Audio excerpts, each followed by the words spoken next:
Assalamualaikum warahmatullahi wabarakatuh. Perkenalkan, saya Desi Lezer Utami, biasa dipanggil Desi. NPM saya 2441201. Saya dari Prodi Akuntansi angkatan 2024 kelas A. Di sini saya akan menjelaskan mengenai toharoh yang merupakan salah satu tugas yang harus dipenuhi dalam mata kuliah Pendidikan Agama Islam yang diampu oleh Bapak Muhammad Asgaf Asnan Siregar, SHMH. Berikut videonya. Selamat menonton. Hai, dalam pembelajaran kali ini tentang toharoh ada beberapa capaian yang harus kita capai dalam pembelajaran, yaitu peserta didik dapat menganalisis dan mengomunikasikan pendapat para ulama terkait dalil dan istidlalnya para ulama tentang toharoh dalam kerangka membentuk kesolihan individu dan kesolihan sosial dalam bermasyarakat, berbangsa, dan bernegara. Selain itu, ada tujuan yang harus kita capai dalam pembelajaran toharoh ini, yaitu mahasiswa dapat menganalisis pendapat para ulama terkait dalil dan istidlalnya tentang ketentuan toharoh, tata cara pelaksanaannya, dan rangkaian materi toharoh lainnya, sehingga dapat membentuk sikap kritis dan peduli kita terhadap kebersihan dan kesucian serta kesolehan individu dalam kehidupan sehari-hari. Next, pengertian toharoh. Toharoh berasal dari bahasa Arab, yaitu al-toharoh, yang berarti bersuci atau membersihkan diri dari segala bentuk kotoran, baik yang kasat mata, sebagaimana najis dan hadas. Hadas itu ada dua ya, hadas besar dan hadas kecil. Nah, selanjutnya, toharoh juga dapat diartikan sebagai menghilangkan kotoran yang ada di badan, pakaian, dan di tempat. Gitu. Selanjutnya, adapun pengertian toharoh menurut bahasa dan istilah. Yang menurut bahasa, toharoh itu adalah bersih dan suci dari kotoran ataupun najis. Sedangkan secara istilah, toharoh adalah menghilangkan hadas, najis, dan kotoran dari tubuh, pakaian, dan tempat menggunakan air, tanah, batu, ataupun seperti debu itu. Selanjutnya, alat-alat toharoh. Alat toharoh itu apa aja sih yang digunain? Nah, alat toharoh yang digunakan untuk bertoharoh adalah air, debu yang mustakmal, dan batu atau benda padat lainnya yang bukan berasal dari najis. Nah, di sini dari alat-alat tersebut dapat kita jabarkan air yang digunakan untuk toharoh itu nggak sembarang.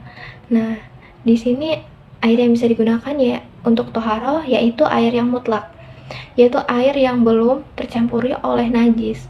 Contohnya itu seperti air yang mengalir, seperti air keran, dan lain sebagainya. Contoh air mutlak, nah ini air hujan, air laut, air sungai, air sumur, air es, dan air embun. Atau bisa jadi yang air keran tadi itu ya, karena kan belum tercampur oleh apapun dan dia mengalir gitu. Selanjutnya yaitu benda padat, seperti batu, tisu, kayu, dan sejenisnya yang digunakan untuk menghilangkan najis seperti beristinja. Batu itu boleh dan bisa untuk membersihkan sebagaimana yang pernah dilakukan oleh Nabi Muhammad SAW dalam bersuci. Nah, selanjutnya tisu juga bisa dipakai untuk bersuci juga, untuk membersihkan istinja. Kita hanya mengelap gitu. Dan mungkin sebagian dari kita juga pernah memakai tisu untuk bersuci. Selanjutnya kayu dan masih banyak lagi.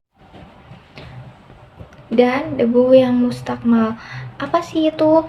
Yaitu debu yang biasa dipakai untuk bersuci. Itu seperti debu yang berada di tembok, yang seperti yang di belakang.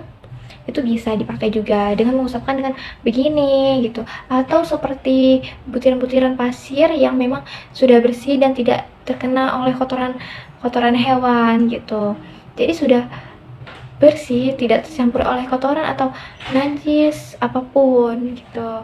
Jadi itu boleh untuk bersuci atau bertoharoh. Selanjutnya, metode menghilangkan hadas. Hadas itu ada dua ya, cara menghilangkan hadas kecil dan cara menghilangkan hadas besar. Nah, yang pertama cara menghilangkan hadas kecil yaitu seperti dengan berwudu saja itu udah bisa gitu. Dan yang kedua, cara menghilangkan hadas besar yaitu dengan cara mandi. Seperti halnya wanita yang berdatang bulan atau haid, itu wajib hukumnya untuk mandi besar atau mandi wajib gitu. Nah, selanjutnya cara menghilangkan najis, yaitu dengan menghilangkan najis tersebut yang ada di badan, pakaian, atau di tempat. Seperti halnya kita terkena kotoran nih tangan kita, misal kotoran cicak gitu. Nah, itu hanya dihilangkan aja udah bersih, udah gak apa-apa gitu. Oke. Lalu, alat bersuci yang dipakai yaitu air. Namun apabila tidak menemukan air, maka menggunakan debu untuk bertayamum. Tayamum sebagai berganti untuk wudhu atau mandi.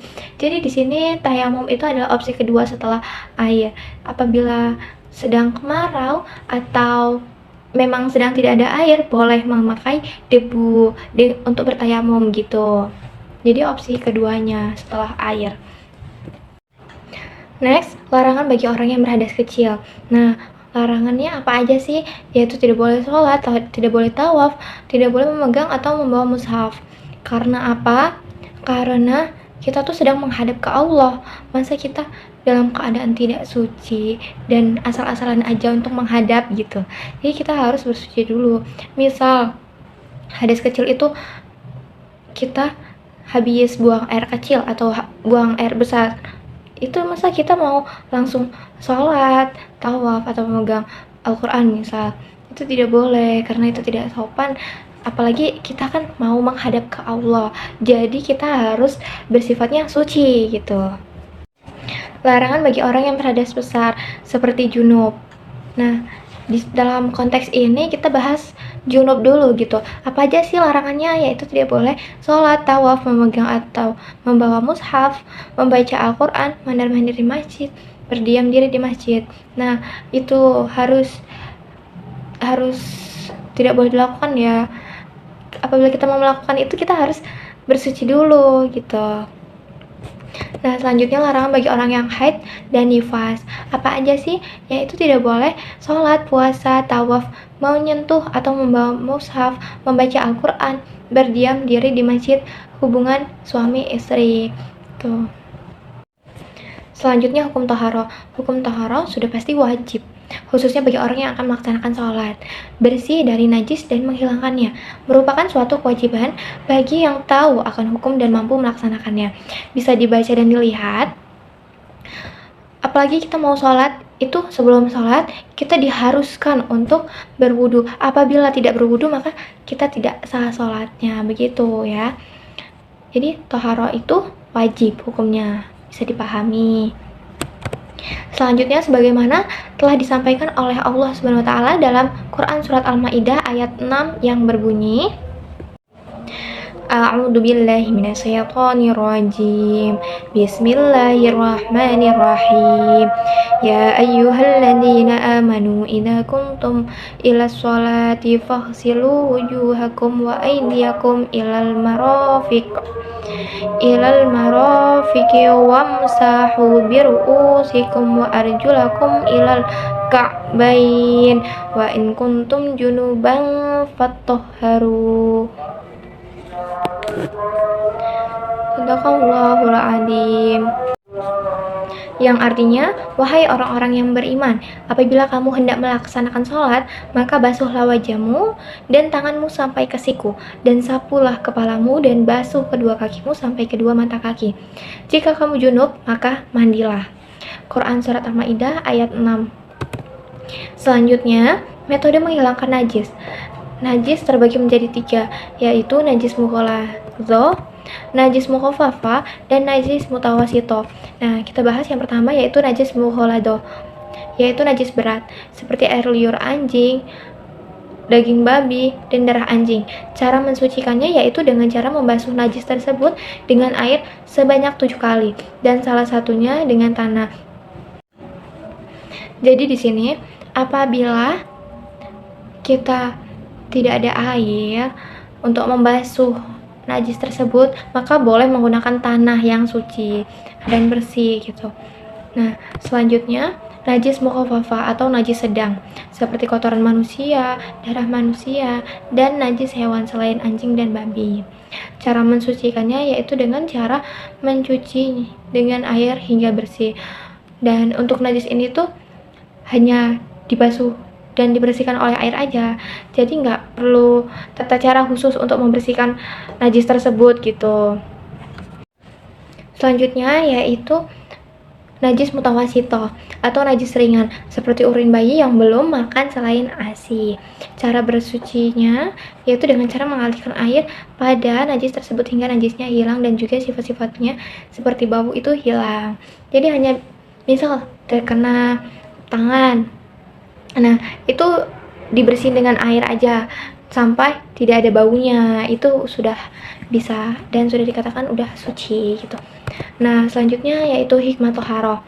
Hikmah toharo itu ada banyak, yaitu diantaranya kita bisa menjaga kebersihan. Toharo itu mengajarkan kita betapa pentingnya kebersihan baik fisik yang berdampak positif pada kesehatan dan kualitas hidup. Hikmah yang kedua yaitu sebagai kesucian spiritual. Melalui toharo, seseorang dapat membersihkan hati dan jiwanya dari dosa sehingga lebih siap untuk beribadah dan berdoa kepada Allah. Itu. Dan yang ketiga, mendekatkan diri kepada Allah. Toharo juga menjadi sarana untuk mendekatkan diri kepada Allah, karena ibadah yang dilakukan dalam keadaan suci itu bisa dapat diterima baik oleh Allah gitu. Nah selanjutnya disiplin dan ketertiban. Proses toharo ini mengajarkan kita tentang disiplin dalam menjalani kehidupan sehari-hari dan menjaga ketertiban dalam beribadah gitu. Jadi kita harus tertib nih ibadahnya. Selanjutnya, meningkatkan rasa tanggung jawab. Dengan menjaga kebersihan dan kesucian dari diri kita, individu diajarkan untuk bertanggung jawab terhadap diri sendiri dan lingkungan. Jadi dengan toharo itu kita bisa bertanggung jawab baik atas diri kita atau dalam menginginkan orang lain gitu. Misal diri kita ini sedang tidak suci, jadi kita ada niatan untuk bertoharo atau bersuci. Aku mau sholat nih, tapi aku harus bersuci. Oh, berarti aku harus bersuci dulu ya. Nah itu termasuk memang udah tanggung jawab dari diri kita sendiri untuk bersuci gitu. Nah selanjutnya itu menguatkan ikatan sosial. Kebersihan dan kesucian juga berkontribusi pada harmonisan sosial karena masyarakat yang bersih cenderung lebih harmonis. Lanjut masuk ke dalam kesimpulan toharo. Toharo adalah konsep fundamental dalam Islam yang berkaitan dengan kesucian fisik dan spiritual. Proses toharo meliputi pembersihan dari hadas dan najis yang terbagi menjadi dua kategori yang utama. Yang pertama bersuci dari hadas yang meliputi wudhu untuk hadas kecil dan ghusl untuk hadas besar. Dan yang kedua yaitu bersuci dari najis. Ada 3 tingkatan najis berat, sedang, dan ringan yang masing-masing memiliki cara penyuciannya sendiri atau berbeda-beda gitu. Jadi nggak sama tiap najis itu.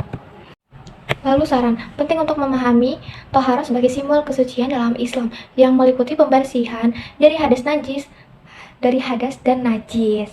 Pelajari tata cara wudhu dan ghusl dengan baik serta kenali kondisi di mana tayamum dapat dilakukan. Selain untuk menjaga kebersihan diri, ingatlah untuk merawat kebersihan lingkungan sekitar. Manfaatkan momen toharo untuk berdoa dan merenungkan hubungan kita dengan Allah. Dan ajarkan nilai-nilai toharo ini kepada anak-anak agar mereka dapat tumbuh dengan kesadaran akan pentingnya kebersihan dalam kehidupan sehari-hari. Dengan menerapkan toharo, kita dapat menjalani ibadah dengan lebih khusyuk. Baik, itu saja video dari saya mengenai toharo. Semoga dapat bermanfaat bagi kita semua.